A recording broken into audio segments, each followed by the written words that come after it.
Okay. Good evening, ladies and gentlemen. It's about 6 o'clock, or it is 6 o'clock. We'd like to go ahead and commence our town hall meeting. Tonight's town hall meeting is really two components. The first one will be a presentation by what's known as the Front Gate Committee, and I'll give you a little background on that in just a minute. And then the second part of this evening will be having to give some details with the recent survey, which is done every other year in the community, and the highlights from the survey, what was said, and some of the analysis from that. There's not necessarily action items for the long-range planning on it.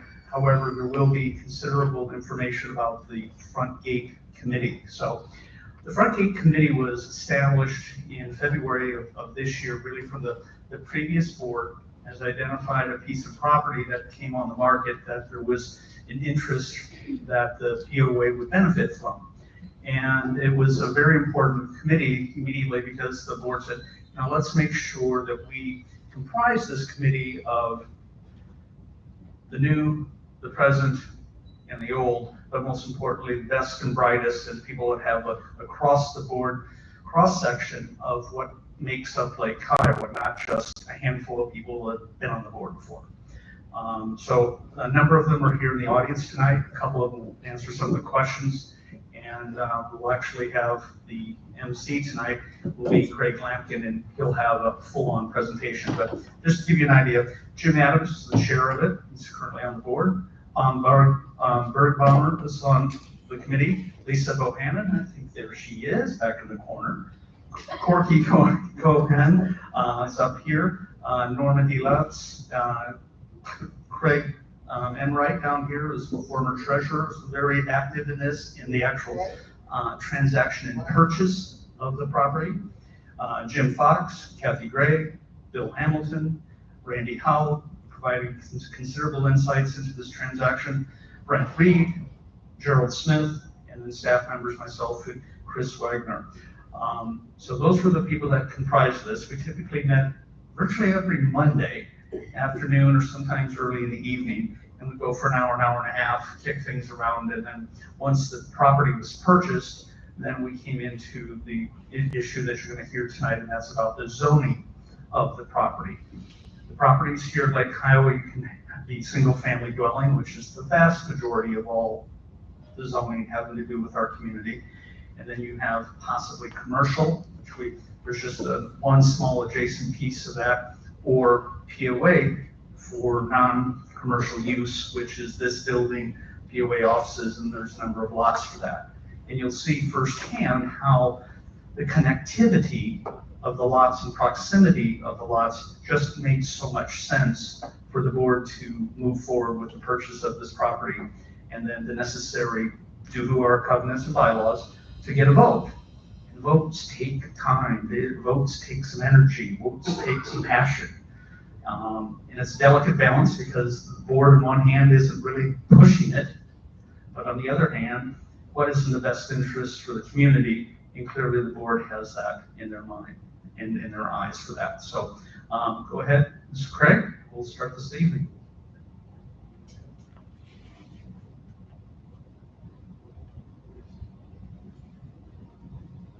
Well, Brian pretty much stole on my thunder. All I'm trying to do is give you some details on the property, and I appreciate everyone being here this evening. Again, as Brian said, my name is Craig Lampkin, I'm part of the committee. I'm just the spokesperson, I'm the guy that made all the decisions. We appreciate you being here this evening. As everyone knows here, that's here, and the reason you're here is we bought this property at the front gate at 105 Power Drive West, just outside and to the east of the guard shack. And the goal of the presentation is on this slide. We own it, we need to rezone it. If we don't rezone it, we can't use it. To explain how important rezoning is, what I'm going to do tonight is tell you how we got here, where we go from here, and hopefully convince you to vote in favor of rezoning the property. First off, I'll provide you some information about the property, followed by some key points, the next steps that we need to take. We have most of our committee here tonight on the front row. At the end of the presentation, we'll open the floor for questions. Just so we're all on the same page, here's an overhead view of where the property is located. Pointer at 105 Power Drive West, the red dotted line is the property that we recently purchased. You can see the guard shack just to the left center of the screen, and 902 down in the lower right-hand corner. It's just east and outside of the front gate. It's one of the first things people see when they drive into Lake Kiowa. Existing POA property surrounds us on all sides. If you look at the very top of the slide, that big white arrow, that is our current maintenance barn and the current POA offices. It's just like I said before, it's just east and outside the front gate, and it's surrounded by POA property. Here again is a flat map. The POA offices is down in the very lower right-hand corner. The guard shack is in the upper left.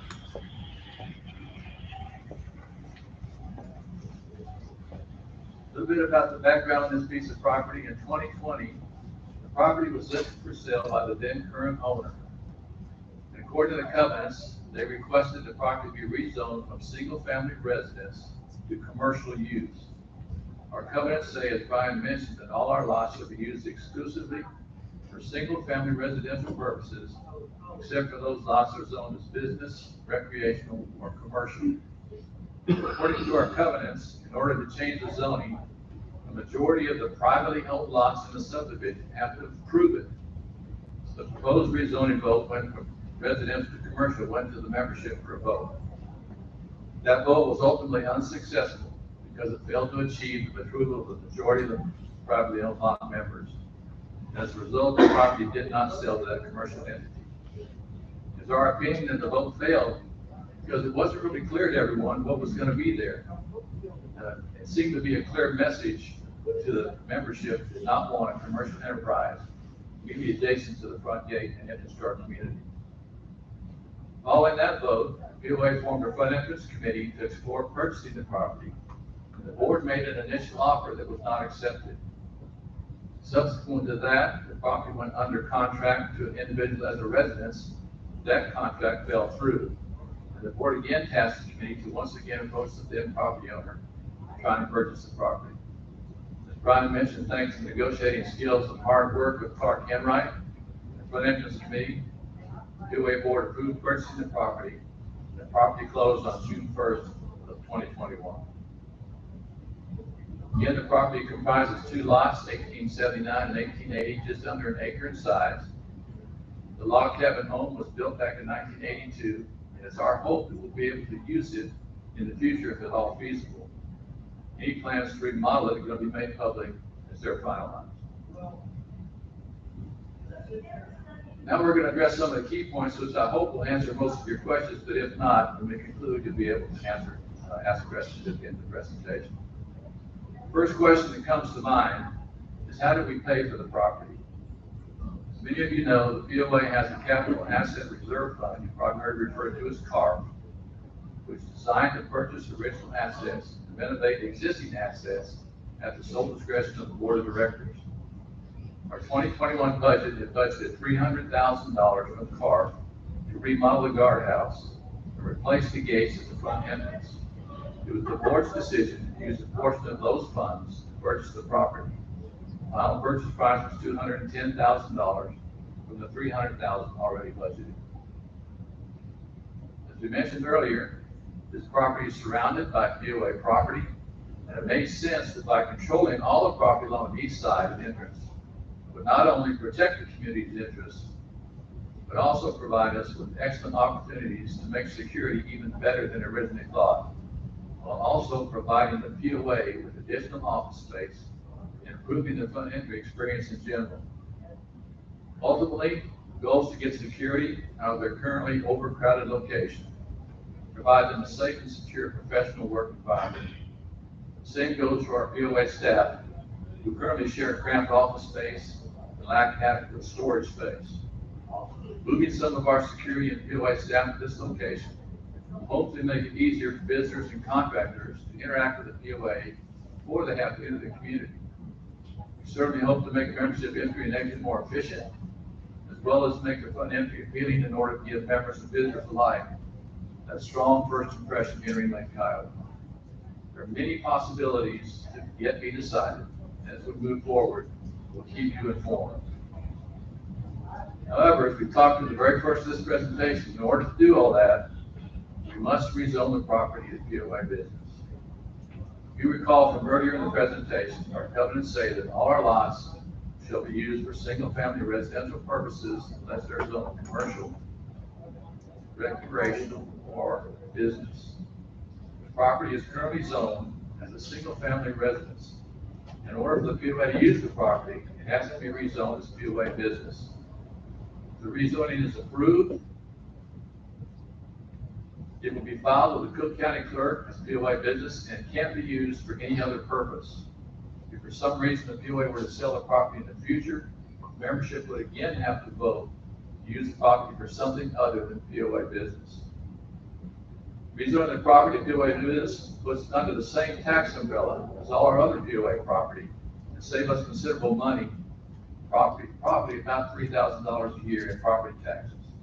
As we mentioned earlier in discussing the property's history, rezoning has to be approved by a majority of the privately owned lots in the subdivision.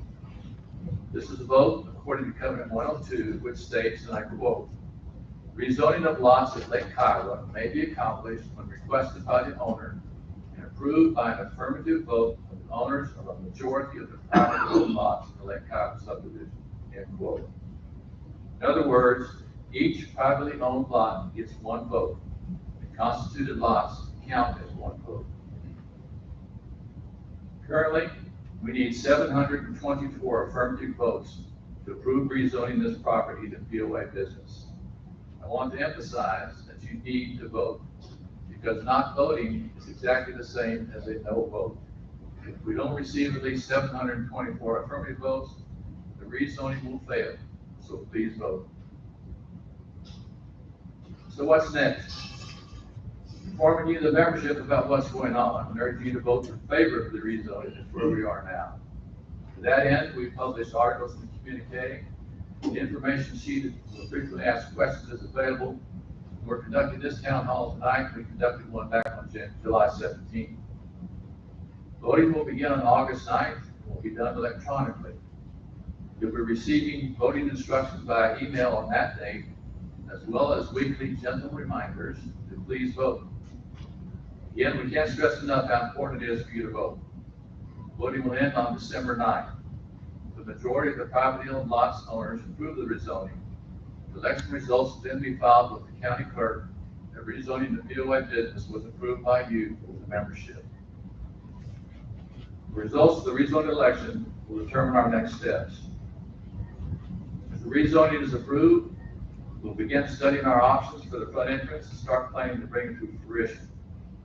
We view the acquisition of the property as a real estate transaction, and the development of the front entrance as a new project that will include plans for the guardhouse, as well as the remaining property, while trying to use the existing log cabin if possible. We're currently asking all the POA departments, as well as those committees that have interest, what do you envision for the front gate? What would you like to see? What do you need? However, we're deferring any planning expenses until the election is complete, so as to not waste our money on professional planning and cost estimates if rezoning is not approved. If the rezoning is not approved, all we can do is maintain the property. If that happens, you can probably expect to see a revised version of this presentation. As I mentioned last time, probably with a little more persuasive speaker. Another vote in the near future as we continue to try and convince you that rezoning is what's best for the community, is what's best for the POA, That's what's best for the members. Brian mentioned, here's our finance committee. I'm sure this, some of you know at least one of these people. If you, after the presentation, if you still have questions or concerns, or something you'd like to bring to the committee to see any one of them, they'll be more than happy to try and answer them. So you can see in what Brian said earlier, the committee is a diverse cross-section of our community with lots of experience. I believe that they've served you well in protecting Lake Kiowa's future by acquiring this property. Now that we have it, we need to be able to use it. The only way to do that is to rezone it. We'll be said at the beginning of the presentation, we own it, let's rezone it. That concludes the presentation. If you have any questions, Ryan and Scott will be around with microphones. We just ask that you state your name and your lot number. We'll do our best to answer any questions you might have. And again, thank you for being here. Perfect, I did a great job, no questions.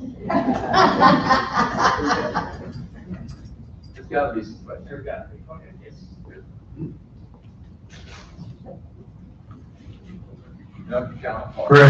Great presentation. And I noticed up there, of course, you say we've got to make a decision before we figure out what it's gonna cost us. Well, I hate to buy a buggy when I can't afford the horse to pull that thing.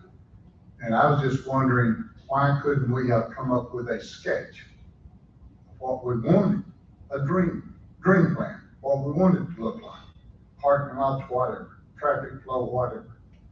And then the possibility if we could use that log cabin, what would it look like inside? And with a guesstimate of how many hundreds of thousands of dollars it's gonna cost. A guesstimate, I said. That's my question. I think the community deserves that. I really do, without just vote, let's rezone it, now we own it. Now it gives you open checkbook. No, we don't necessarily have an open checkbook because we've got a $400,000 limit. I understand, you got 90,000 left of the other 400, so then you get another 400 shot at it. No, sir. Or something like that, but you see where I'm coming from. Exactly. That's what I'm saying is, whether I'm for or against it, it's hard for me to vote for something that I don't know the end results. Understand. And I'm just trying to be honest, but good presentation. As I mentioned in the presentation, the board and the committee considers this a real estate acquisition. We felt like it was important for us to own this property because of where it's located, the fact that it's surrounded on two sides by POA property. We consider the development of it an entirely new project. So we're going to start from zero and go to 400,000. And if it goes over 400,000, then it will come to you for a vote. We do have some sketches and plans and things that we thought about early on, but they didn't really fit in with this presentation because this one is designed to try to get you to rezone it. We don't want to go out and talk to a bunch of planners and architects and builders and incur those expenses if this doesn't get passed. A dream plan. We've got it. We have several dream plans. Okay, that's all I asked for. We did. But we didn't go out and try to see what it was going to cost or make any estimate something. We do have dream plans that we do. Sorry, I don't have those as a backup on these slides. I will add that the committee and the staff worked on two plans. Like there's one that will just improve the property to make it office space without doing much more to the property. I mean, just do minimal to get into the property, but we need to rezone that. And then there's another plan that's been drawn out that would be completely renovate the inside of that building to better house the staff. But both of those plans would require going out to an architect and spending money.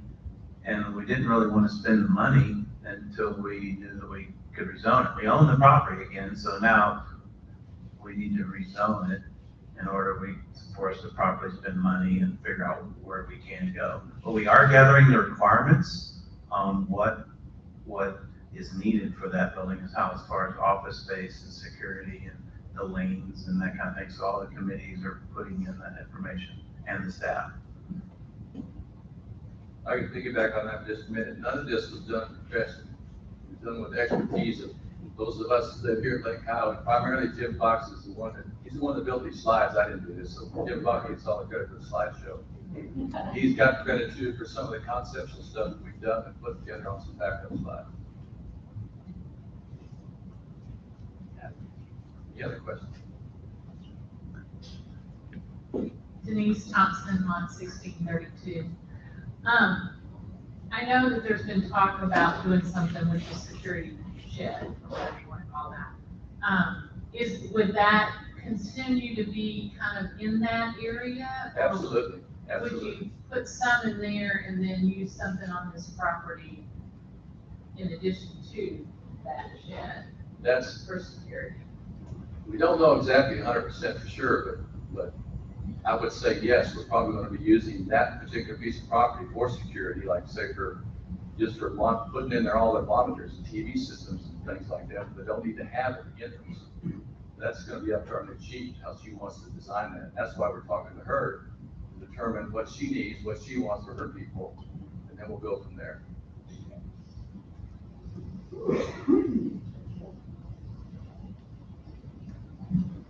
I'm Walt Schmidt, lot 134, and I gotta tell you, I'm for this plan 100%.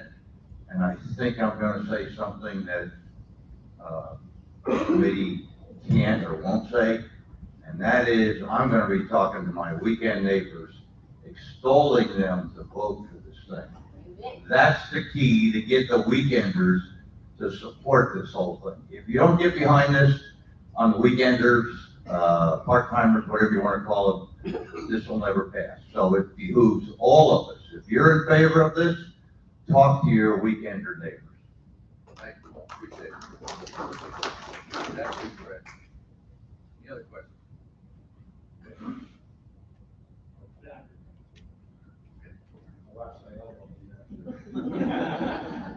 Alan Simpson, it's lot 714, and I'm a weekender or part-timer.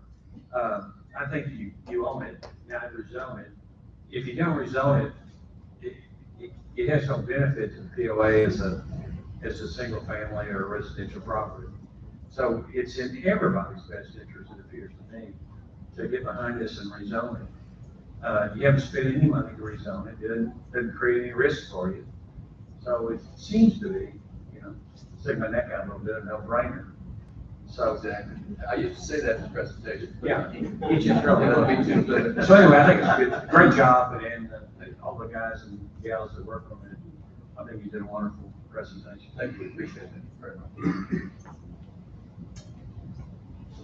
With no other questions, then we'll take about a 5-minute break and let the long-range planning and the survey people get set up.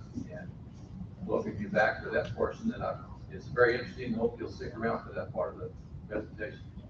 Thank you very much.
How you doing? Good.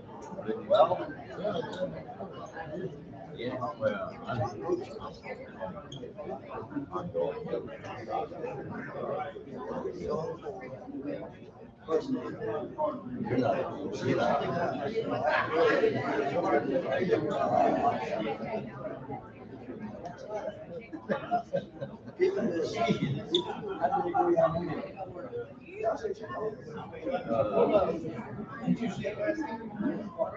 Well, look. I got one. Good.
I did this last time. Oh, were they? How are you? I see you walking out. You're driving. Go swimming. Every year. It was help mine, yeah, it was help mine, yeah.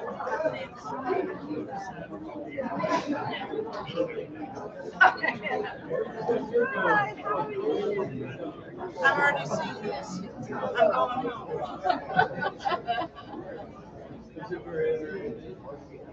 Well, it was, but you don't need to see it twice. And I've had it. See you later.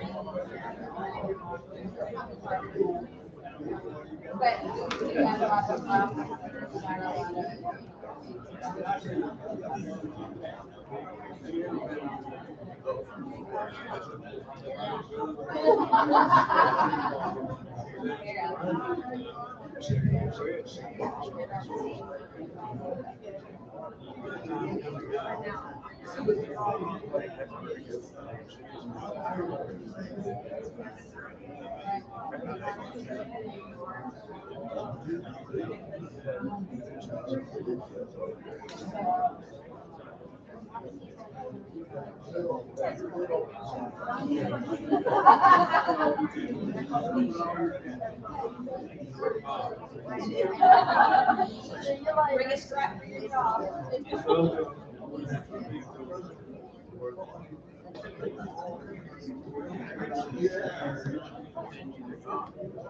He doesn't often.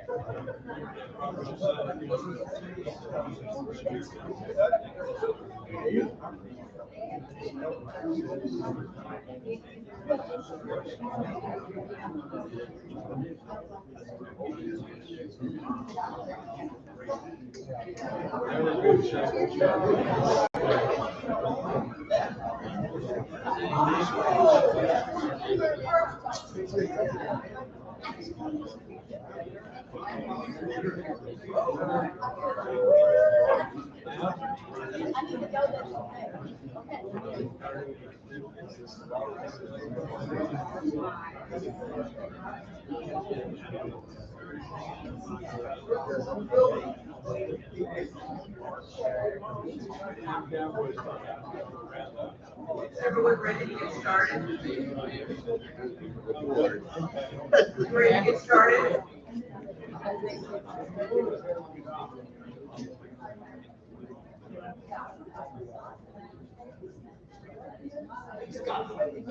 We'll go ahead and take your job.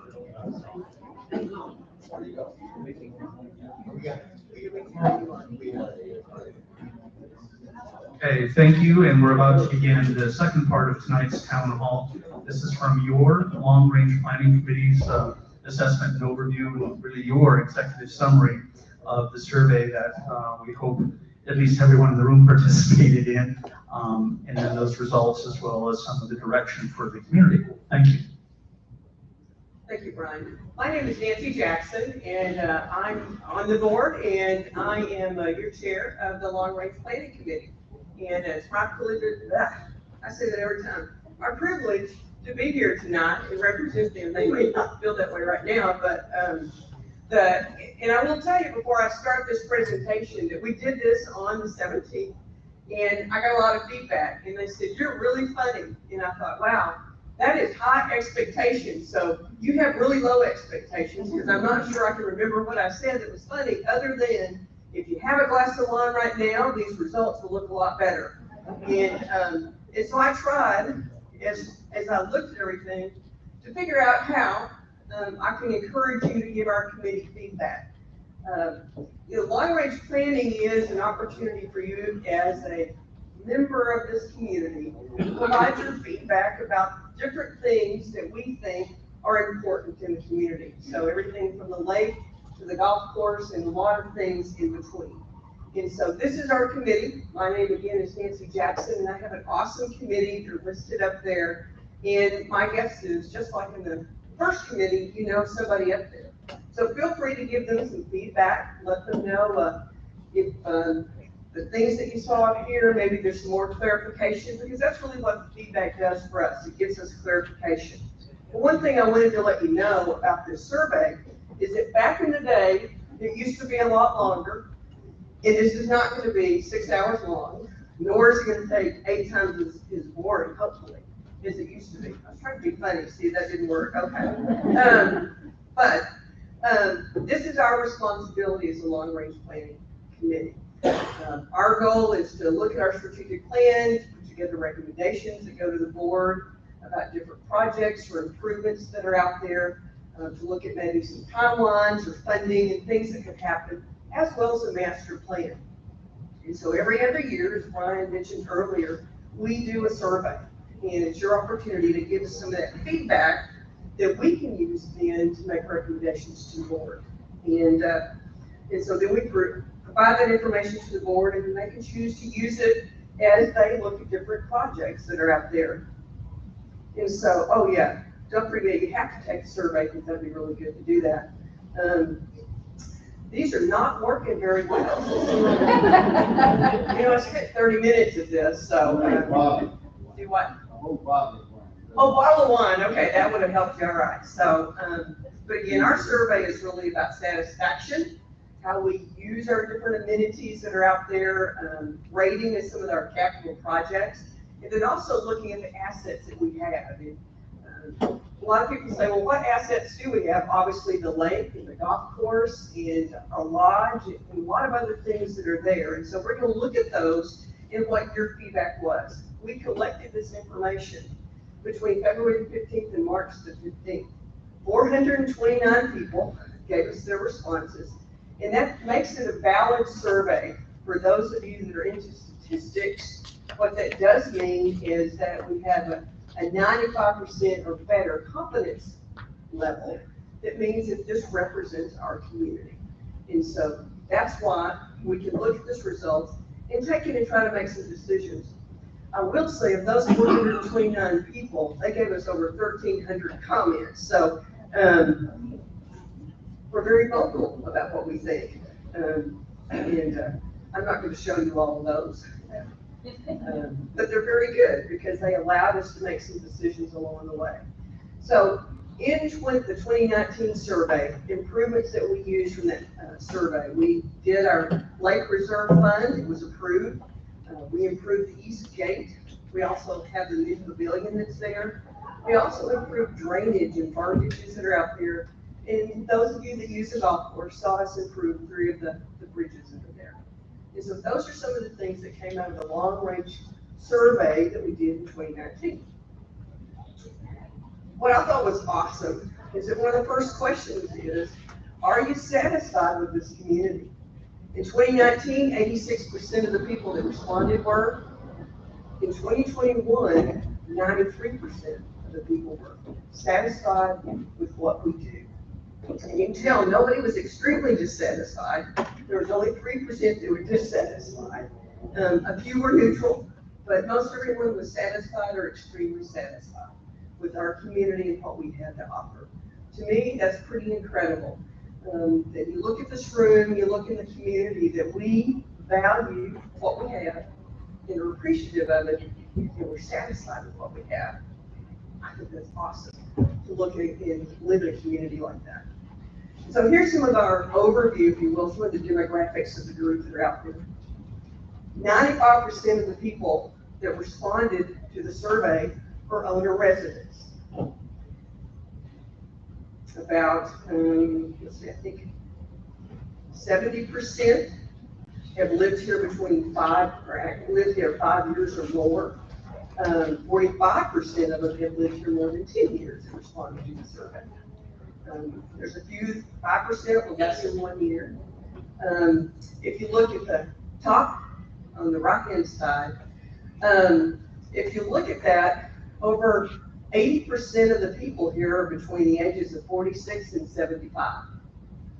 I thought it was pretty interesting that we had 15% that were under 25 that responded to the survey. I don't know if that's grandkids or if that was kids or who, or new property owners, but I thought that was pretty interesting. And then in the bottom right, 52% of the people that responded are retired. 35% are employed full-time. And so if you look at that, that gives you a little bit of an overview of who responded to the survey, who took the time to do that. And some of these things that we look at are reflected in how the demographics are, especially when you look at the people who've been here for over 10 years. And we got a 93% satisfaction with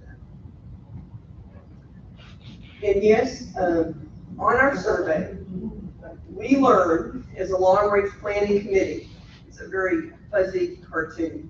And what it says is yes is 0, no is 0, and no opinion is over 2 million.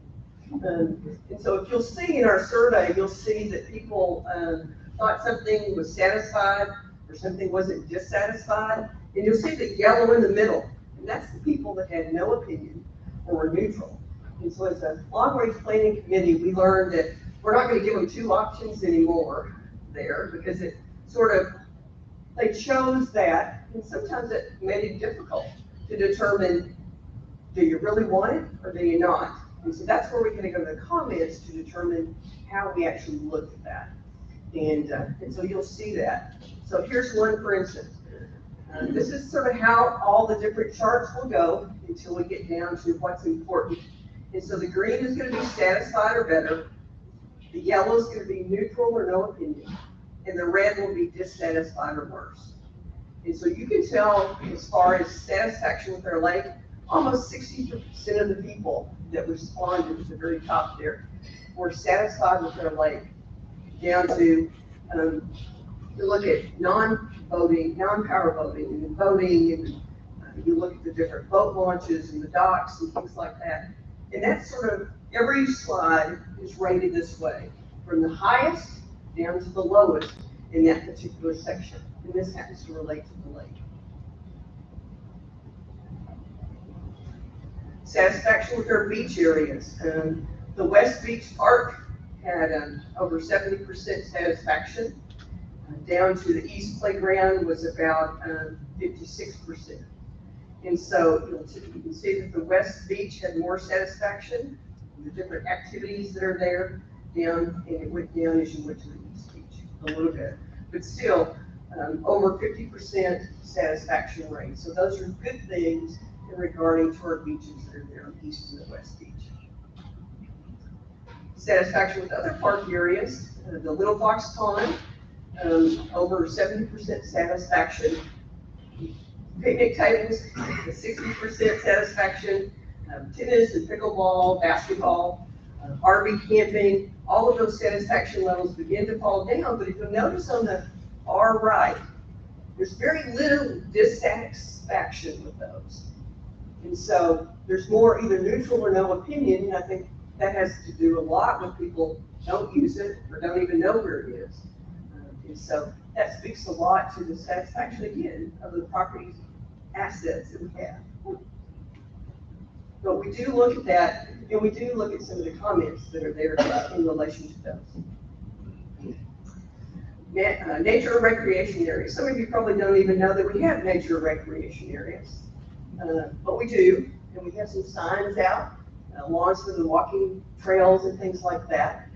Satisfaction with the South Walking Trail, which is below the dam, and then the fishing area, the Chief Big Tree Cove. And some of those, again, you may not know where they are, but there is a sign out there that tells you this is Lone Wolf Cove or this is Big Chief Cove. And the people that are in those areas, I think, speak to some of the satisfaction there. But also the neutrality or the no opinion. And again, you have to look at the red. You'll notice that the North End Walking Trail, which is sort of close to the bottom down there, has a lot of dissatisfaction. So some of the walking trails have a little more dissatisfaction. And again, when you go through the comments, you'll see a little bit as to why that was with the pavement and the maintenance of them, or the ability to use them, especially in the North Walking Trail being flooded sometimes. Pro Shop and Cart Barn, Pro Shop services, very high satisfaction with those. The lowest one on that was the Cart Barn appearance, so that could be something that we might look at in the future. But still, they had over 40% satisfaction and little dissatisfaction. Golf course was very strong. Overall condition of the course was almost 80%, about 78%. Condition of the fairways, the greens, very strong overall. If you start looking down the condition of the tee boxes, and now maybe even more so after our wonderful weather that we had back in February and March. But you can look for areas that we think need some work. Ability to play was the lowest ranking one that was there. Most dissatisfaction and less satisfaction. ability to play when you want. Lodge facilities, great satisfaction with the lodge. The patio appearance and the condition of it, also the interior, how we can use it, as well as the size of the rooms and the exterior. All of those were above 70% satisfaction, which speaks a lot to how we upkeep it and how we continue to use it. Again, a little dissatisfaction there. Satisfaction with food and beverage, staff hospitality, the quality of the wait staff, lodge management staff, all of those had very strong satisfaction levels and very little dissatisfaction. The worst one on there at the bottom is food quality. Since then, I believe, at least from the comments I hear, not on the survey, but comments in the community, the quality of the food has come up. And we do know that there's some opportunities from a staffing perspective. But as far as the survey goes, we were very, very satisfied with the lodge and the wait staff and the food and beverage. The food quality being the area of opportunity there. Satisfaction with the pavilion was very strong, appearance and condition. Where we saw a little bit less satisfaction, obviously, was the quality if you're out there on an event, or the sound quality. But again, little dissatisfaction with those aspects. Administrative services for the POA, very strong from a customer service perspective, membership services, our election process, billing, appearance of the POA office, building permits. All of those were above 60% satisfaction. If you get down to building permits, they're right at 60. And then the property condition enforcement. Enforcement comes up in a couple of places, and we weren't sure. I mean, it looks like you're satisfied with enforcement, property condition enforcement, but there was a little more dissatisfaction. And then if you read the comments, there seems to be a little more dissatisfaction with how we're enforcing or the frequency of it. And so that's, if you have any feedback to that, we would appreciate that. But we continue to look at that through the comments to help us read into what the survey is. Public Works, I was really impressed personally with this one. The fact that we thought over 80% we were satisfied with our services and our cleanup of the community. You don't often hear that people are happy about people picking up their trash, but we seem to be, and also maintenance of all of POA property. The front gate, the east gate, landscaping that we do, even the road signage along the way, we're very, very high marks from a satisfaction perspective, all above 60%. And then if you'll notice, they go down a little bit, the low water crossing 1 and 2 on the satisfaction. Condition of the roads being the least satisfaction there, and a little more dissatisfaction. It's a little less yellow, a little more of a red there. Security and safety. Overall sense of security and safety was very strong. The service quality, the visitor and contractor access process, all of those ranked above 60%. Again, you get down to enforcement of both the lake rules and the speed limit, traffic rules. There's a little more dissatisfaction there. And again, we had to go back to some of the comments to try to understand if people thought the enforcement was good, or we were lacking some on enforcement of it, or we weren't enforcing the right things. And so we tried to gain some of that knowledge there. POA communications was very, very strong. You'll notice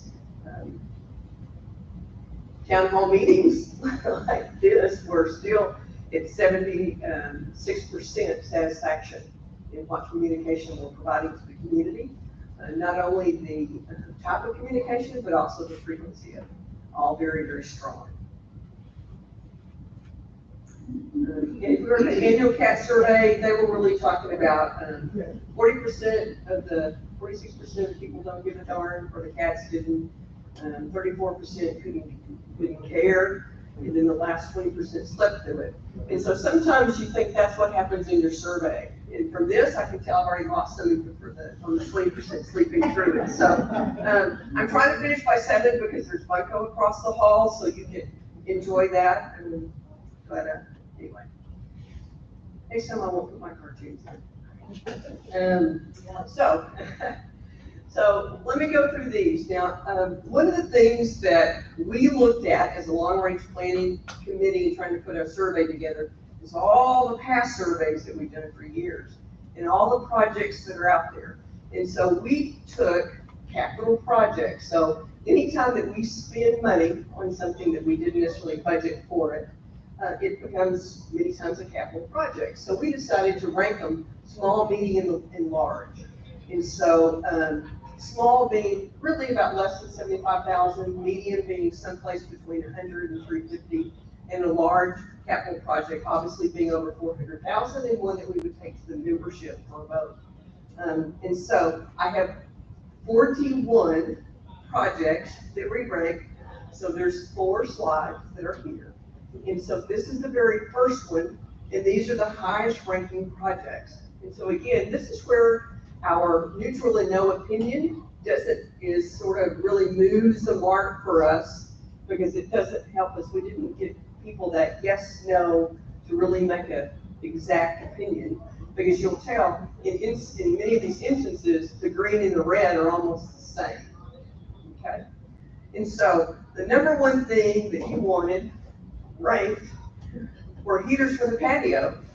And so, and then road reflectors, both of those being small projects. And along the way, and then you can see as we go down, so those both were over 50%.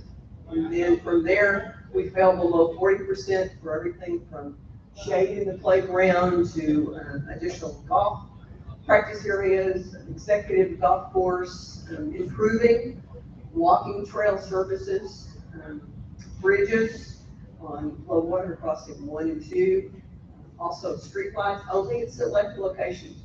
That's a very strong opinion on the comments one. A lot of people want street lights out here, but only at a few locations. And then the pro shop having a porch or roof, and then also expanding the driving range. So those are the top 11 capital projects that will rank. And so as I show you the next, you'll see that the green continues to shrink as we go through. And so these are things that we, as a long-range planning committee, look at in relation to how do we help the board decide where to put any discretionary money or things to budget for in the future. And so that's sort of how we looked at the small to the medium to the large. Part 2, if you will, a fitness center was about 38% for people that thought it was important, but over 42% thought it wasn't important. And so I only rank them in the important category, not by the unimportant. So that's how we looked at them. And so again, so you can see that the red gets larger on these as we go down. You'll notice also that improve the walking trail services and things like that continue to fall down the list. Renovating the exterior of the lodge fell down, as well as additional restaurant space, things like that. Looking at the next group, everything from the activity room. There is a difference between a fitness center and an activity room. An activity room would be one that had pool tables, ping pong tables, things of that nature to go and do activities. A fitness center obviously would be designed for fitness type of equipment or space. And so that's the difference between those two. Dog park fell down, over 43% didn't think that was important. Swimming pool, over 50% people didn't think that was important. There are 2 trailer storages on here. One is a medium expense, one is a smaller expense. And so we just tried to look and see how you do those. Some of those cheaper than others. And that just continues to run down the list. And then here's the last group of 10. Pickleball courts was only important to about 18% of the people. Although if you read some of the comments, they were important to more people. They were very vocal. But 18%, you'll see that, as you go down, RV storage, splash pool renovating, exteriors of golf barn and pro shop, turf fields, tennis courts, things like that, fell down to the most unimportant of all those capital projects was additional meeting room in the lodge. Does it make sense?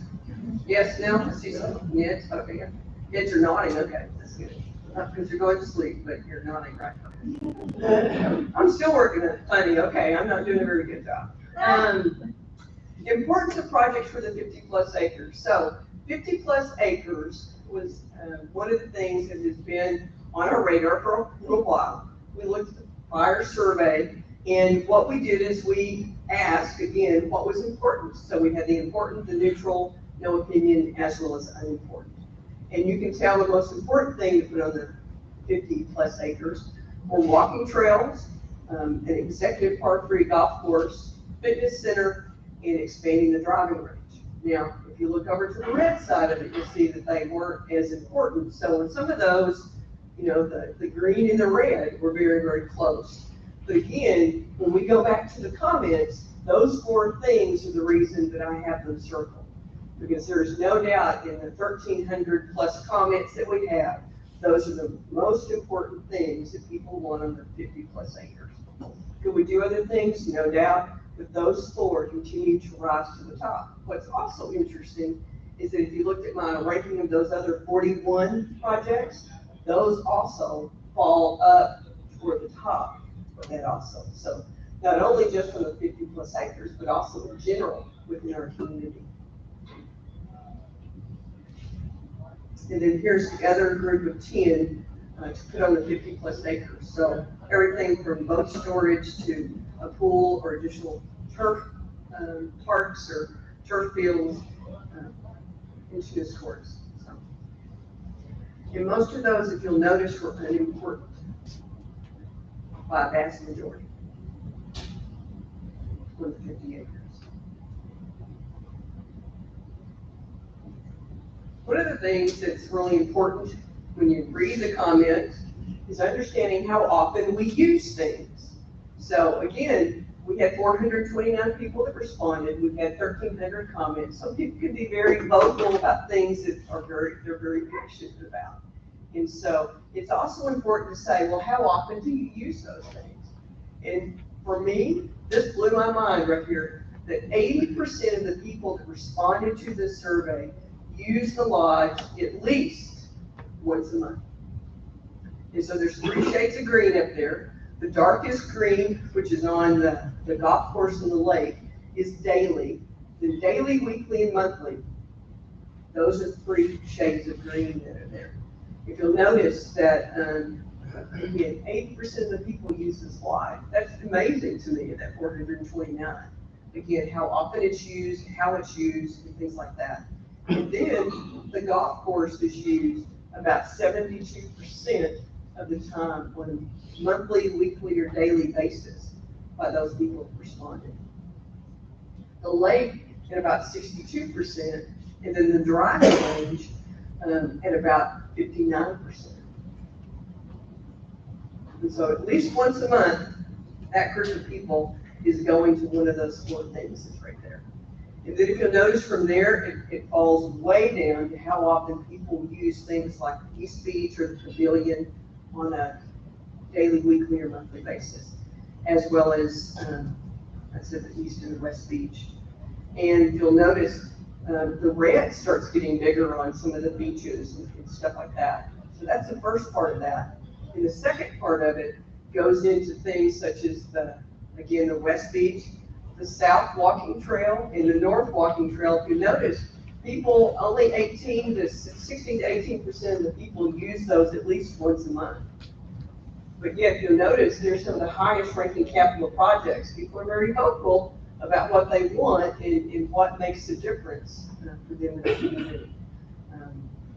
As you'll notice all the way down to the RV camping, there's no one that uses it on a monthly or daily or weekly basis, but quarterly or annually, they could, which is the yellow, and red is never. It's there. And so that just challenges us to say, how do we better use the assets that we have along the way?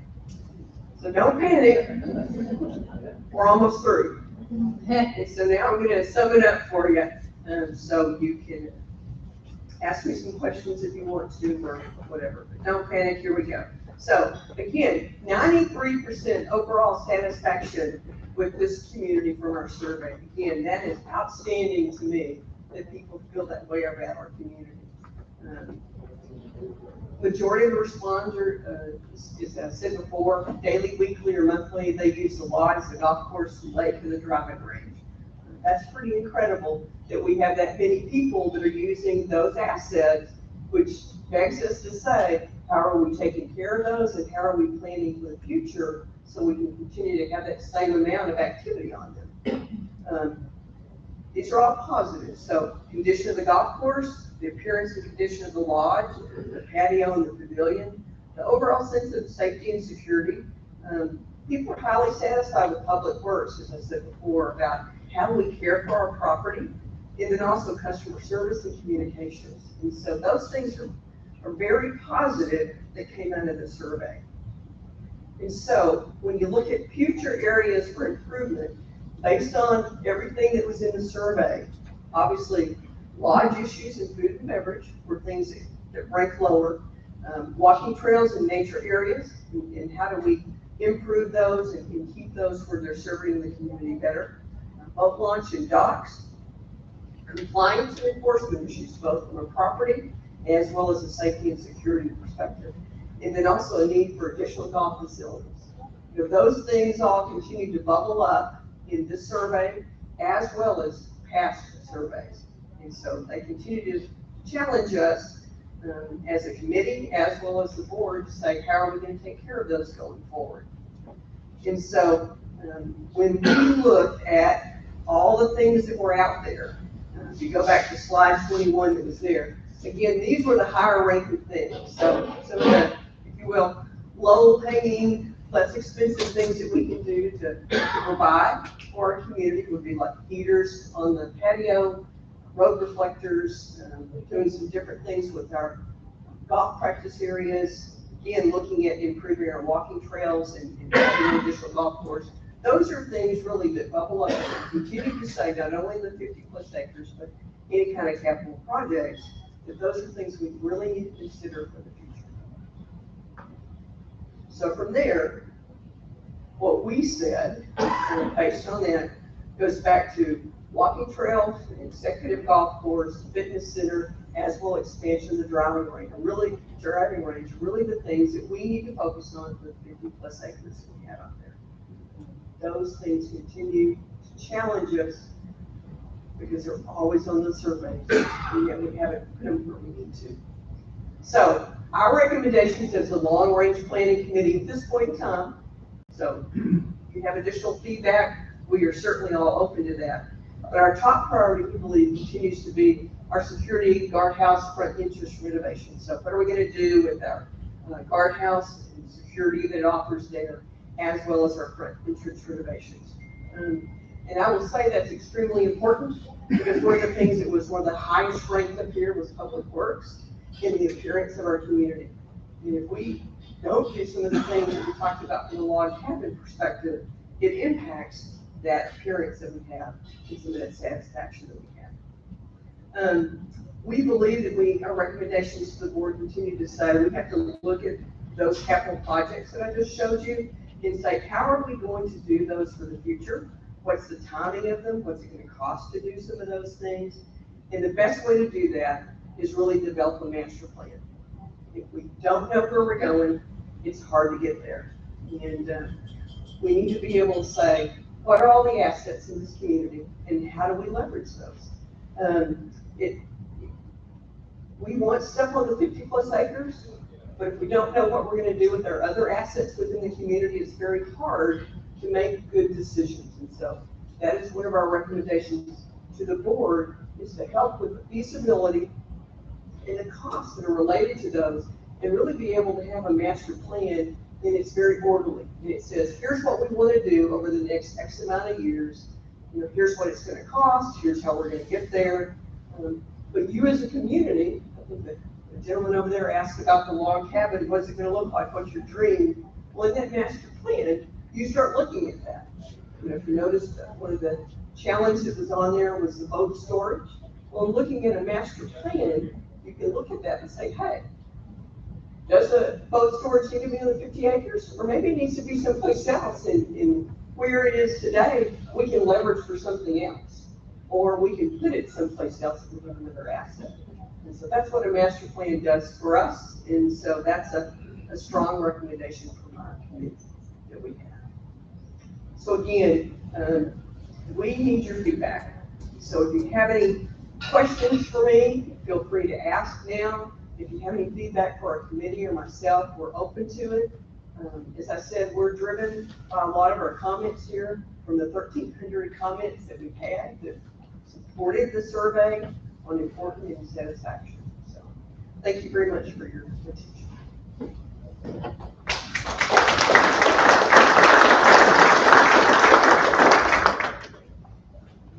Any questions for us? Oh, go ahead. He's a gentleman, too. Yes. Are you sure? Gerald Smith, lot 1419. We've been residents for 16 years here, and I just marvel at the progress you made on being able to take the survey data and compile the kind of priorities and the kind of things that are important to our community. One little ask, though. I will say, that's the committee that's done it. It's a very, very good committee. So. One little ask is that I don't see a priority of the lake. And I remember many years when rainfall hurt our lake. And the lake is one of our most important assets that we have. And doing some of the cleanouts and some of the maintenance, make sure we don't get lost with that, because it's important that we keep as much of the silt from coming in from the watershed as possible. We cleaned those out, all three of them, a few years ago. They periodically need to be done. I saw that Chris in Public Works did some great work on some of the drainage around the lake and using some of the material. That's great. But don't forget about the lake, and the priority of that is what I would ask the committee to keep on your list. I totally agree with that. I think that's one of the reasons we do have the Lake Reserve Fund. And it's got a schedule already of what work we're doing. In fact, last night at the board, we moved more of it forward. So I think that's one of the reasons you don't see that so strongly in here, is because membership, I would assume, we're very satisfied where we were as a lake, but we also knew that we had a plan already. But I'll make sure, because that will be in a part of our bigger, we have a bigger update in this that we're going to give to the board. And so I just make sure that that is a part of it. Thank you, sir. Nancy, Paul Dillard, lot 1825, I'll tell you, that's an outstanding presentation, and I would hate to be on that committee. Well, you know what, we have an opening. Well, no, ma'am, I'm too busy. But, you know, a third of the people, and you got 1,300. I mean, that's amazing, and I do appreciate that. Gerald and I moved here about the same time. Of course, I was just up the road up here. I was raised in Whitesboro whenever this thing started happening. Of course, Uncle Sam had me indoctrinated at that time, and I was serving this nation. But, you know, some of the things I see, you know, like in what, 1980, early 80s, there's only 300 homes out here. A lot's happened over the last 41 years, and it's been for the good, and it's a great community. One thing I think that's happened a lot lately are the rash of people coming into our community through the fences and whatever you want to call them. I think we need to consider that in the long range, whether or not we need to put some type of security fence, at least start in a phase each year, whatever, along our bordering roads until we could encompass the entire neighborhood. Because I think people are starting to see that that's a problem. Back when there's only 300 houses in 80, who cared? The first time I was out there was 1970. I came in for some folks on Rock Road, and I couldn't figure out how to get out of here. So, but I think that we really need to start considering that in our security down the road. I had some people come in from Indiana last month, and I think this problem's been solved. They came, I called, or sent an email, whatever my wife done, whatever it was. Anyway, that she done, and got them to come through the gate, but when they pulled up, they said they just kept coming. And I think that's been solved, and appreciate that. But, I called and checked with them, they said, yes, that happened, they just come through, so. Sometimes our security gets a little lax, but I do feel like the community, before we have lights, would appreciate more of the security outer perimeter. Thank you. Great job. Thank you, sir. No, I don't want on that committee. Sign you up. No, Sounds like he's a natural. no. Anything else? Those are both very good comments, so I appreciate it. May I make a comment? Right behind you. It's right there. We are Shirley and Frank Odell, and we have lived here since 1981.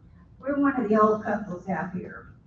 And I have to tell you, I know there's always room for improvement, but this situation is in better shape than it's ever been in our remembrance.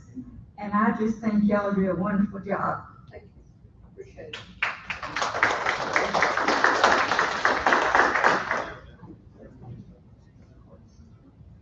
Okay, Brian, you got one more back there. Oh,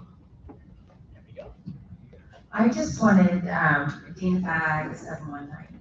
I just wanted to address,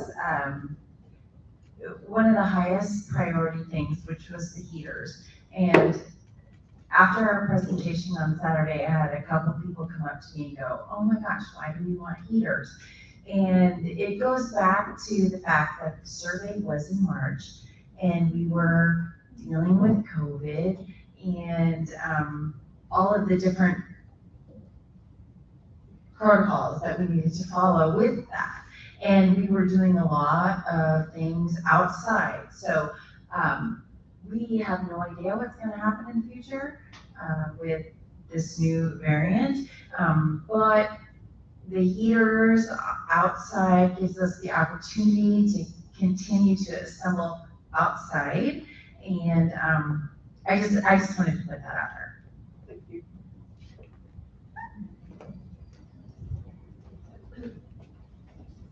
Marcy Titus, lot 288.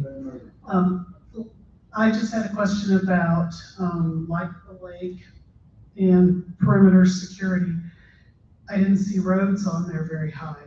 And I get really worried about all the people that walk and bike and enjoy the roads while the construction and landscape and all the obstacles, it's like an obstacle course getting from here to the front gate. And I didn't see anything up there. Is it because it's already in the plan, or? We do have a plan. We do have a 5-year plan, and that goes more toward the condition of the road that we have. But on that particular slide, condition of roads was close to the bottom. And so it is one of the things that we have on our longer range planning, if you will, from that perspective. So, but I know it does address more your security and safety on the road, sometimes in the condition of road. Anyone else? Great presentation. Thank you very much. Thanks for coming, and appreciate it. I'm going to take a glass of wine if you're at the party if you want to go do something. Thank you very much. You know what? I don't remember it all. I'm sorry.